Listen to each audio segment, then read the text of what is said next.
Hello, I'm Cynthia McCalister, owner of the IT company Quality SAP, and the author of the book Yes You Can 10 Great Ways to Market Your Business. So, I want to ask you the question. Do you have a dream or a goal that you're just wanting to accomplish? Maybe it's something that you said it's just not the right time. Maybe it is, you want to change jobs, or maybe you want to go on your own and start a business. So I guess I got to figure out, so what's holding you back? What is stopping you from taking the jump and making that leap of faith? Think about that. So for me, growing up as a child, I had so many influences. I mean, just like any other person, you have influences, people internally around you, people outside of your environment. But for me, the biggest influence was my parents. So my mother and father had a really big influence on the way I grew up. So my father was an air traffic controller, and in the 70s is when he really got started with that work. And that was a job he was just so passionate about. I mean, he would come home and share stories, and we were just being all excited about it. And as a family, we moved around a lot. So we started off in Ohio, and then we moved to Puerto Rico, and then we moved again to Florida and different parts of Florida. But it was really a great adventure as the family. And when I say family, I say it was my father and my mother and my sisters. And my father working as an air traffic controller was a big deal for him because that was an achievement he wanted to do as he was in the military working in the Air Force. So in 1981, the Air Traffic Controller Union actually went on strike. This was a big deal because this was like the first big strike that's happened to that organization. And my father was amongst the people who went on strike. And the strike was really about, wages and working conditions. So they wanted to get into an agreement with the FAA about that.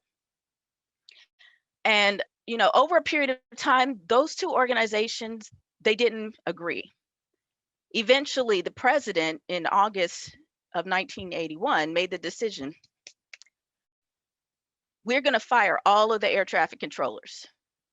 So over 11,000 air traffic controllers, including my father, was fired. And of course, that was devastating to my family because, I mean, financially, his income was a big contribution to us. And without that, we were like, okay, so what do we do now? And my father had to take a step back. He had to reassess what he wanted to do in life, considering he had spent so much time, working, doing a job he loved, but then just getting let go. He made the decision to take the jump and make that leap of faith. And he was like, you know what? I'm going to start my own business. I'm going to go out there and I'm going to make it on my own and be my own boss. So that's what he did. So I remember he showed up one day with this old beat up white van. It was all rusty and everything. And we called it the Scooby Doo van. So his van was so embarrassing. When he would drop us off at school, people would be like, there's the Scooby Doo van. But you know what? To him, he was like, well, you got to do what you got to do. I need a van. I need a service van. This is what's going to happen. So, he did what he had to do. He used the van.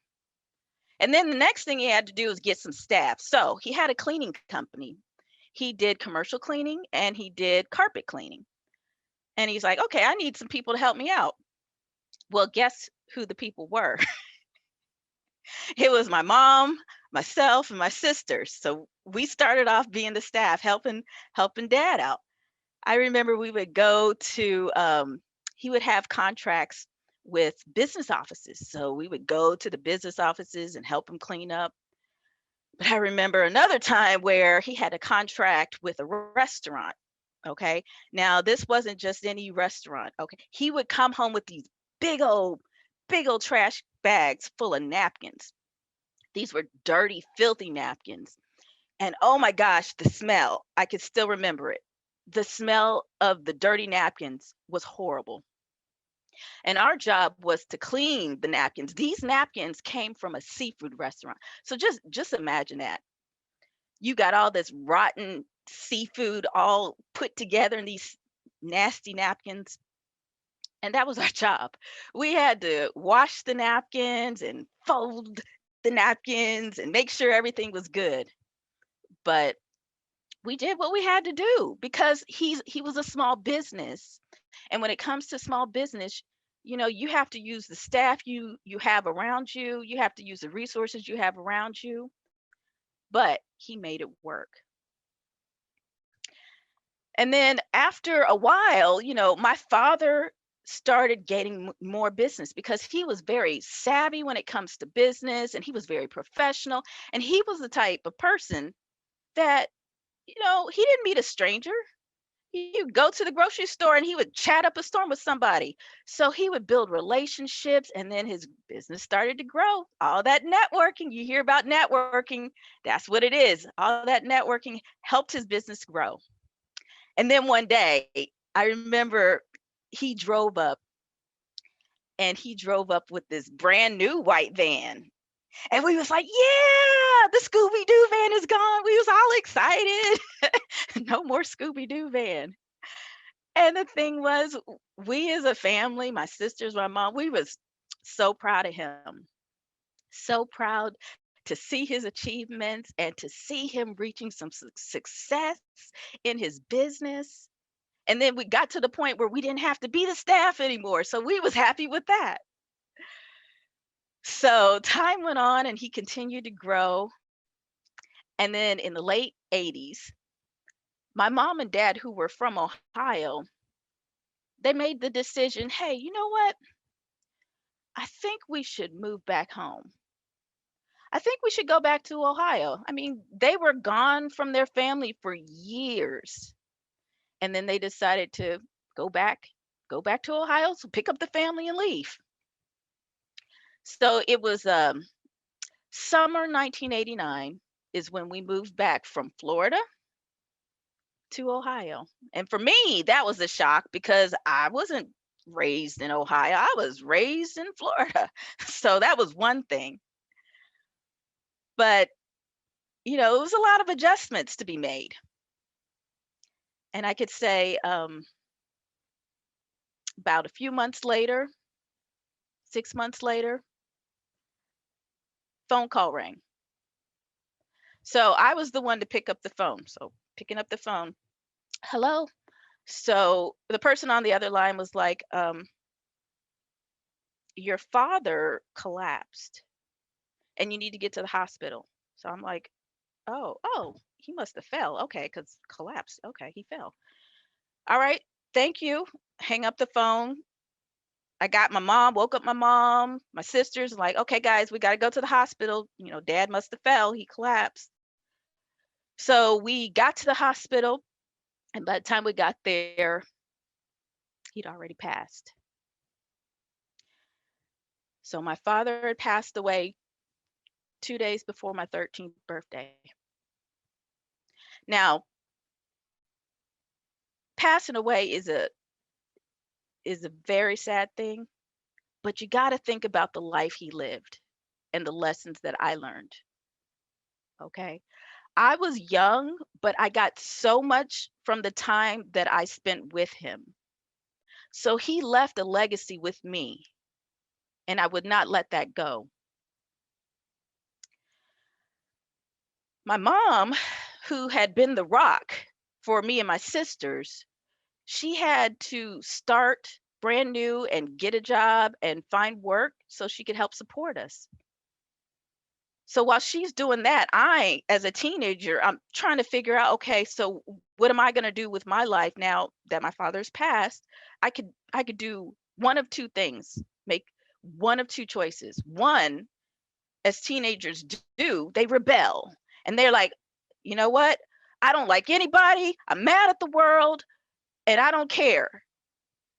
Or two, I can remember what he taught me growing up, and I could live up to his expectations and focus on my education.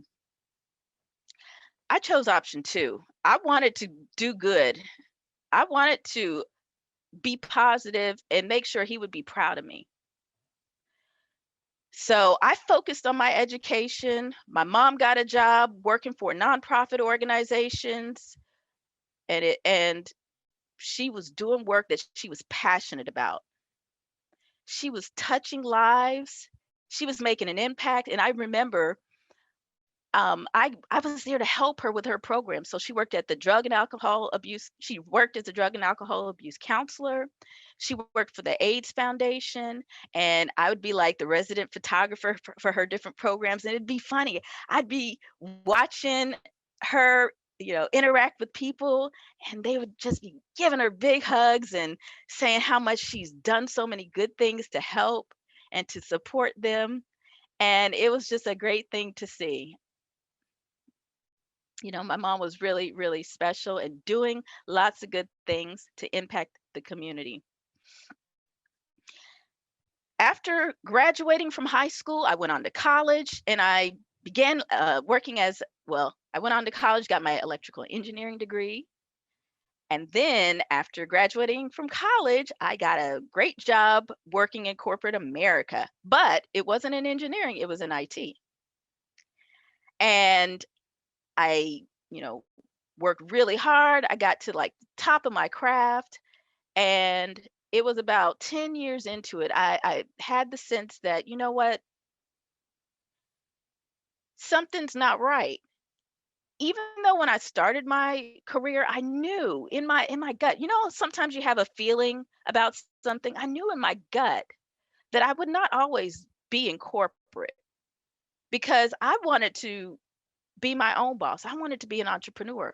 I didn't know when it was going to happen, but I knew that I wanted to be my own boss and to help other people and grow and do positive things in the community. So it was it was in 2007 that I was on my way back from a business trip. So it happened to be a management training. I was doing the thing there and it hit me. You know how you get thoughts that flood your head that come out of nowhere? Well, that's what it was for me. It hit me. I need to make a change. I need to change where I'm going and I need to make a move. I need to make a jump and take that leap of faith to start my own business. Now, by this time, I had already been over 10 years working in corporate. I knew what I was doing. I knew the people, had the connections, and I knew what I could do. I was confident in my capabilities in the area that I worked in, and I did it.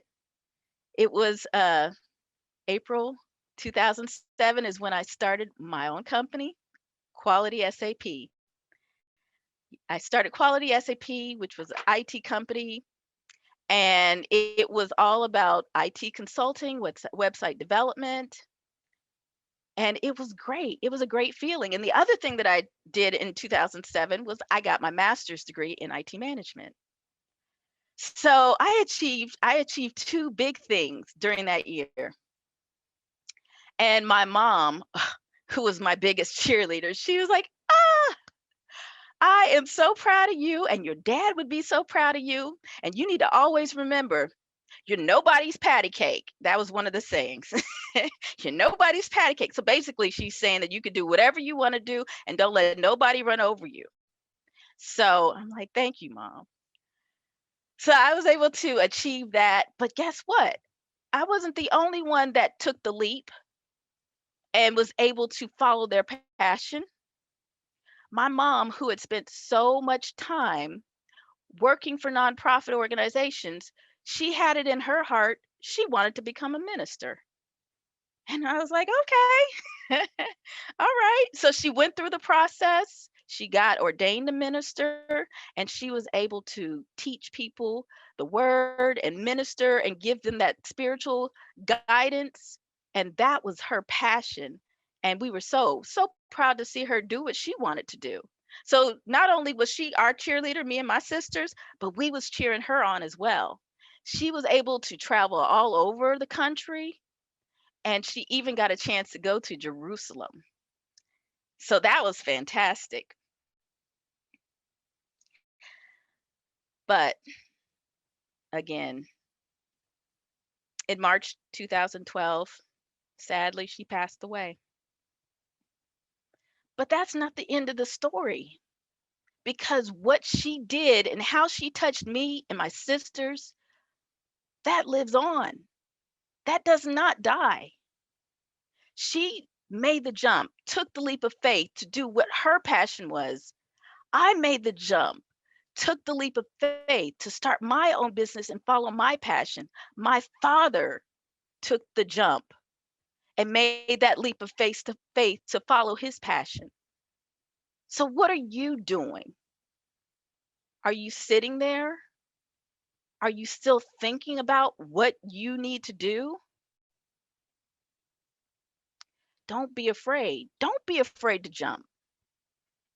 So, in 2015, I woke up to a dream. Literally, I was sleeping and then I woke up because I had a dream that was divinely inspired. And this dream was all about bringing it all together. It was all about what I experienced with my father, what I experienced with my mother, and bringing it all together. The idea was to create an app called KeySpot. So, KeySpot was an app that was about connecting the community and supporting small businesses. 15, there was not a whole bunch of apps out there. Mobile app development was new. Companies like McDonald's and Burger King, they were just launching their apps. And different stores, they were just launching their apps. So when I had this idea, it was all new. But I knew, because of the divine inspiration and because of where it came from, no matter what, I had to see this through. So it took a lot of work, it took a lot of financial investment. It was tough times, but I made sure to make it happen. And in 2016, KeySpot was born. And now KeySpot is all over the country. So we are supporting small businesses by sharing their business services and events all across the country. And we are connecting communities, and we are doing positive things to impact people and their lives. So I made it a mission to not let my parents' passing be in vain. I made the jump. I took the leap of faith, and I am living their legacy, supporting small businesses, giving back to the community. So if you are someone who is still looking and searching for what your passion is, or if you are somebody who knows their passion but is not taking any action, you have to ask yourself, what is holding you back? What is holding you back from making the jump and taking that leap of faith? Because don't be afraid. Don't be afraid.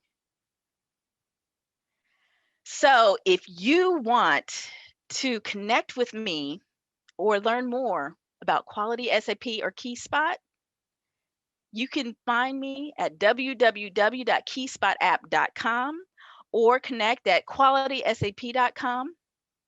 And if you are a small business, a minority business, or a Black-owned business who wants that support, we offer free promotion on our KeySpot app for you, small business. And you can just go to www.keyspot.com/free. Okay? Keyspot.app.com/free. And we will be your partners to help you grow as a business. We want to support you. And don't forget to pick up a copy of my book, Yes, You Can, 10 Great Ways to Market Your Business. Available on Amazon. I'm Cynthia McCalister, owner of the IT company Quality SAP, here to support you. And thank you so much for listening.